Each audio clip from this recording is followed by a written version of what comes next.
Baik, Assalamualaikum warahmatullahi wabarakatuh. Alhamdulillahirabbil alamin.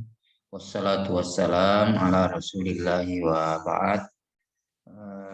Alhamdulillah, puji syukur kita senantiasa eh, ucapkan atas segala nikmat yang dilimpahkan kepada kita. Salawat serta salam semoga tercurah kepada baginda Nabiullah Muhammad Sallallahu Alaihi Wasallam. Pada pagi hari ini, pada kesempatan hari ini, kita bisa melanjutkan perkuliahan kita, yaitu mata kuliah fikih muamalat. Baik, saya akan share materi. Sebelumnya kita sudah membahas tentang ruang lingkup ya dari fikih muamalat ya. Kemudian juga kita sudah membahas tentang pembagian-pembagian fikih muamalat ya. Jadi ada yang dari berkaitan dengan dari segi adabiah, subjek dan objek daripada fikih muamalat ya. Nah, sekarang kita akan membahas tentang prinsip ya, muamalah maliyah atau yang biasa dalam istilah fikihnya adalah mabadi al-muamalat maliyah. Jadi prinsip muamalah ini yang berkaitan dengan al-maliyah, harta ya. Jadi prinsip-prinsip dalam pengelolaan muamalat harta benda. Ya. Nah, apa saja yang terkait dengan prinsip muamalah al-maliyah ini? Yang pertama adalah bahwa saya kira ini juga masuk dalam berkaitan erat dengan ekonomi Islam ya. Jadi prinsip daripada ekonomi Islam. Nah, ini menjadi dasar bagi kita untuk senantiasa kita jadikan sebagai pedoman. Ya. Nah, yang pertama itu adalah bahwa Allah Subhanahu wa Ta'ala adalah pemilik mutlak semua harta benda kita. Ya, jadi ini tentu saja sebagai seorang Muslim kita menyadari sepenuhnya bahwa manusia itu tidak memiliki secara mutlak apa yang ada pada dirinya, mulai dari tubuhnya sampai kepada harta benda yang dia miliki. Nah, tetapi manusia hanya sebagai khalifah. Ya. Nah, apa yang dimaksud sebagai khalifah? Dia hanya sebagai seorang pengelola, ya, pengatur. Ya. Jadi bagaimana dia mengelola itu hartanya? Ya tentu harus sesuai dengan rambu-rambu atau ketentuan-ketentuan yang sudah ditetapkan oleh Allah Subhanahu wa Ta'ala. Ya. Maka prinsip yang pertama yang harus menjadi catatan penting kita bahwa kita manusia ini hanya sebagai pemegang amanah, tetapi bukan pemilik mutlak dari semua harta yang kita miliki. Tetapi itu hanya sekedar titipan dari Allah Subhanahu wa Ta'ala sebagai pemilik mutlak. Ya, jadi kita hanya sebagai pemilik yang sementara. Ya, jadi kita hanya sebagai pemilik sementara daripada harta yang kita miliki. Tetapi pemilik mutlak itu adalah Allah Subhanahu wa Ta'ala. Jadi, kapan saja Allah Subhanahu wa Ta'ala menginginkan, ya, maka tentu itu sangat mudah bagi Allah Subhanahu wa Ta'ala, baik untuk menghilangkan ataupun untuk mendatangkan harta itu kepada kita. Ya. Nah, makanya di dalam Al-Quran kan dikatakan kulillahumma malikal mulki tu'til mulka man tasha. Kan wahai Muhammad, bahwa semua kekuasaan itu adalah mutlak kepemilikan Allah Subhanahu wa taala. Malikal mulki tutil mulka man tasya. Allah Subhanahu wa taala yang akan memberikan kekuasaan itu. Baik kekuasaan dalam bentuk apa saja, termasuk kekuasaan penguasaan kita terhadap harta benda, itu Allah Subhanahu wa taala yang memberikan. Tutil mulka man tasya wa tanzi'ul mulka mimman tasya. Selanjutnya pula Allah Subhanahu wa taala yang akan mencabut penguasaan kita daripada harta benda itu, atau daripada kerajaan itu, daripada jabatan itu, mimman tasya, dari siapa yang akan dia yang akan mencabut itu. Itu yang pertama. Kemudian prinsip yang kedua, hal halal haram dalam kepemilikan. Ya. Ini prinsip yang kedua ada terkait dengan kepemilikan. Jadi ownership. Ada hal yang sebagai seorang muslim kita harus memahami bahwa tidak semua cara-cara bisa kita tempuh.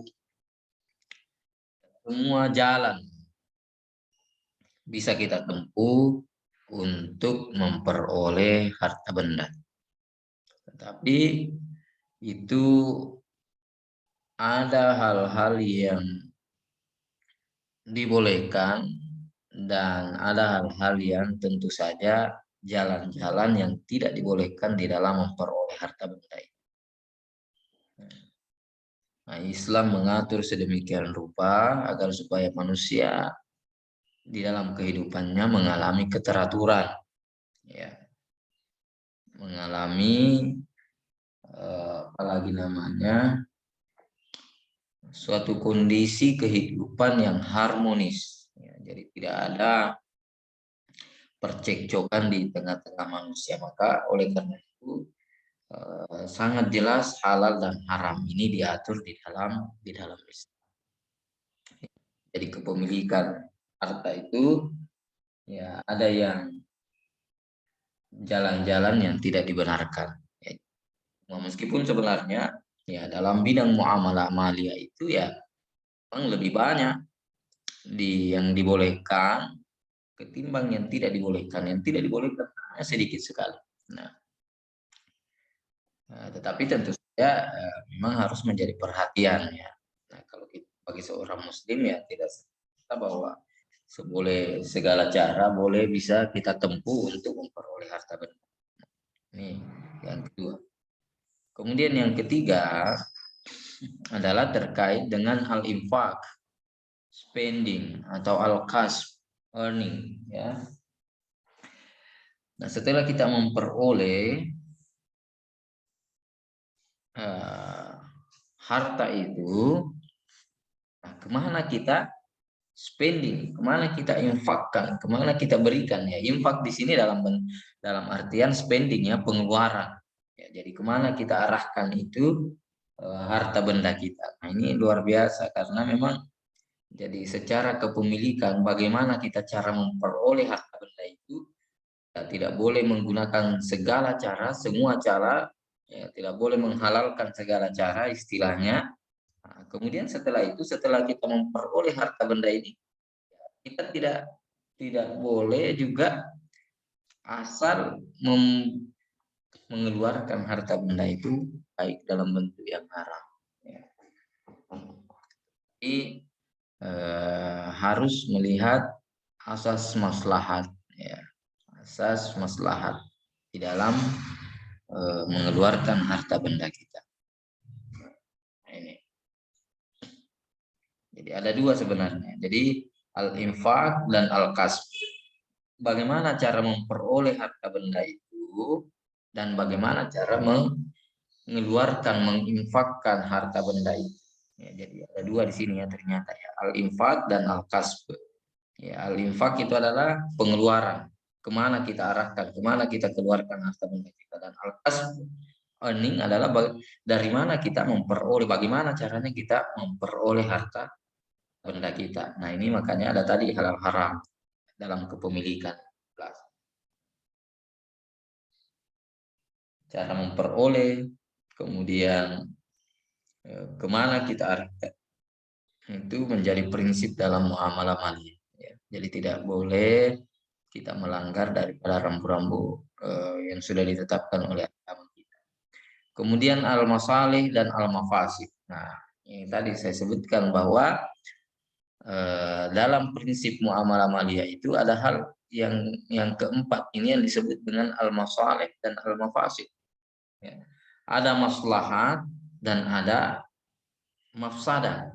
Ya. Al-maslahah itu adalah hal-hal yang sifatnya bersifat baik, ya, dan al-mafasid adalah hal-hal yang bersifat buruk, ya.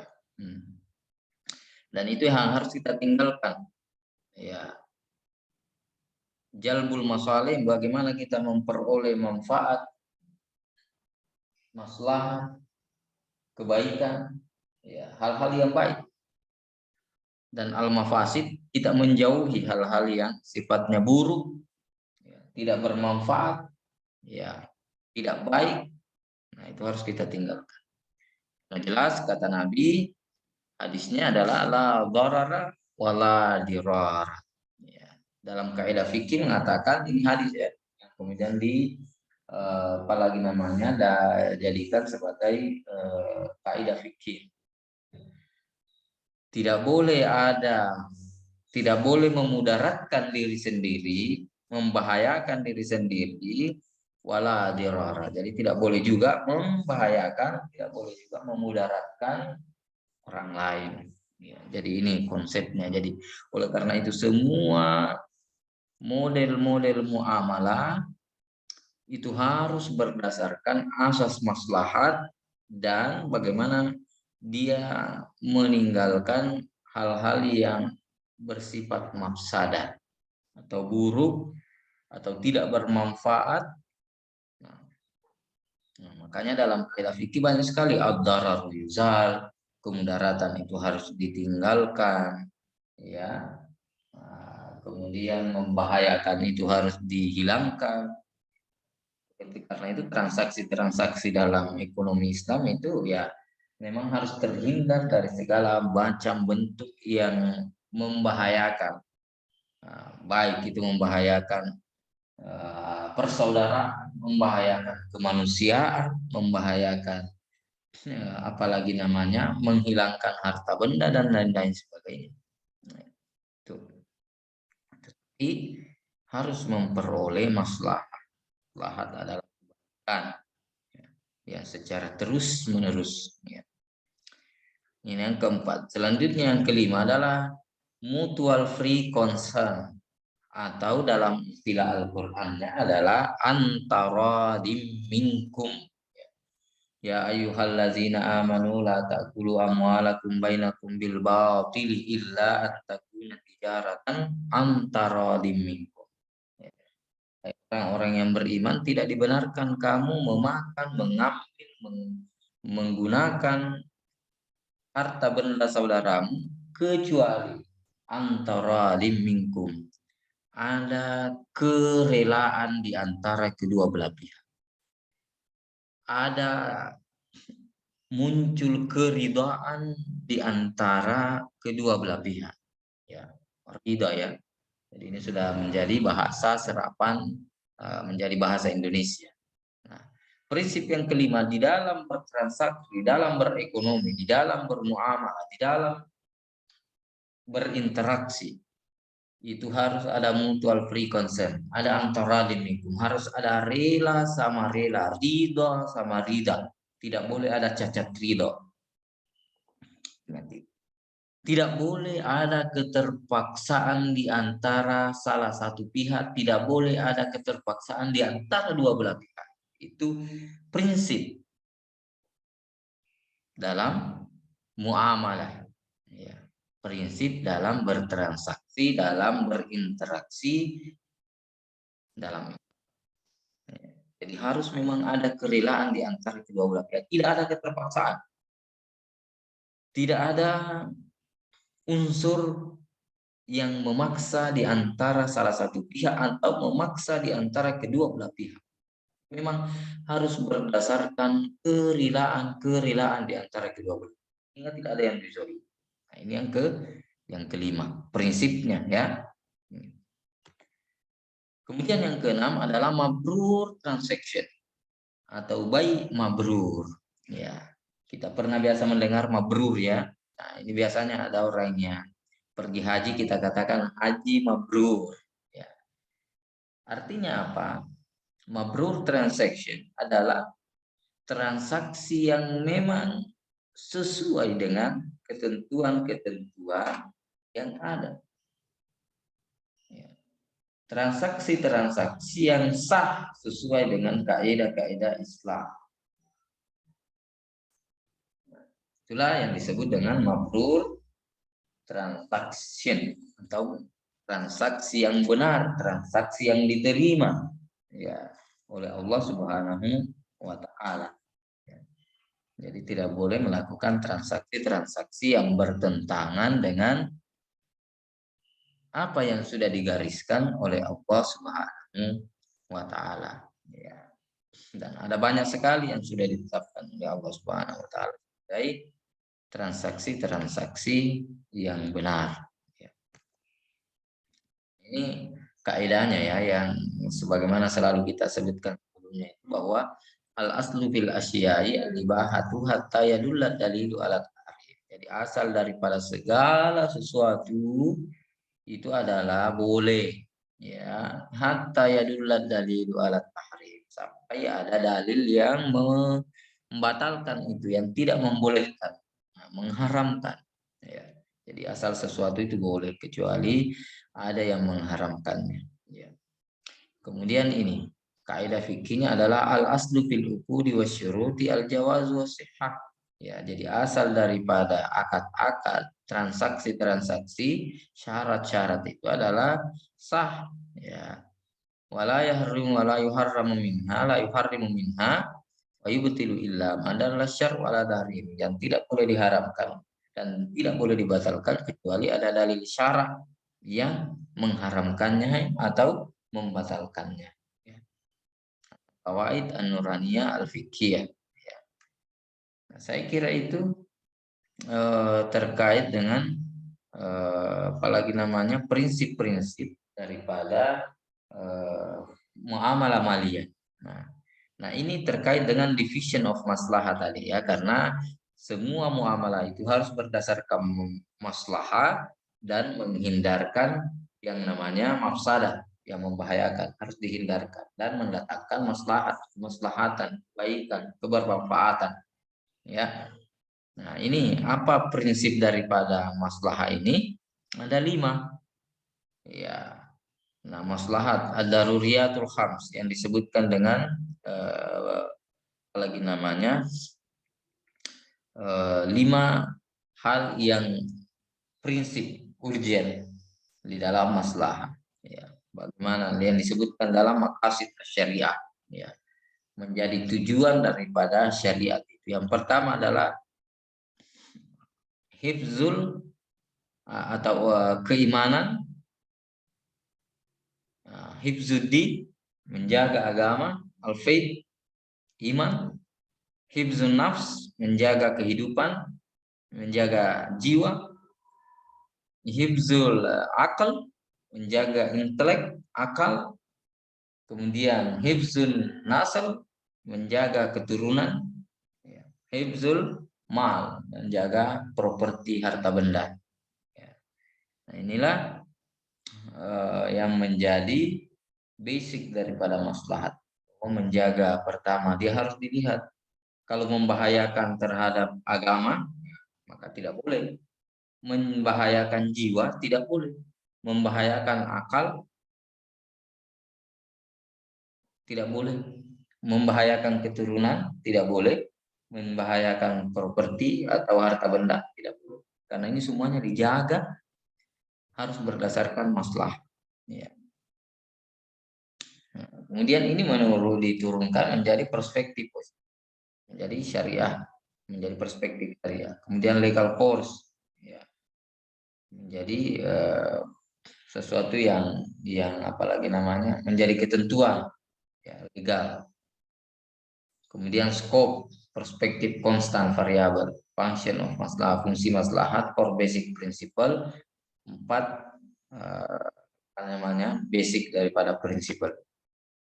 Nah, saya kira ini saja dulu. Nanti pertemuan selanjutnya kita akan membahas tentang akad. Ya. Jadi pada hari ini kita cukup belajar dulu tentang prinsip-prinsip dalam bermuamalah maliyah, sehingga kita sudah memahami prinsipnya, maka apapun nanti yang kita temukan yang tidak sesuai dengan prinsip muamalah maliyah, ada yang dilanggar dari 6 ini, maka tentu itu akan menjadi tidak sah, ya, atau menjadi batal karena tidak sesuai dengan prinsip muamalah yang sudah digariskan oleh para alim ulama kita. Sekian dan terima kasih. Wassalamualaikum warahmatullahi wabarakatuh. Sampai jumpa pada pertemuan selanjutnya.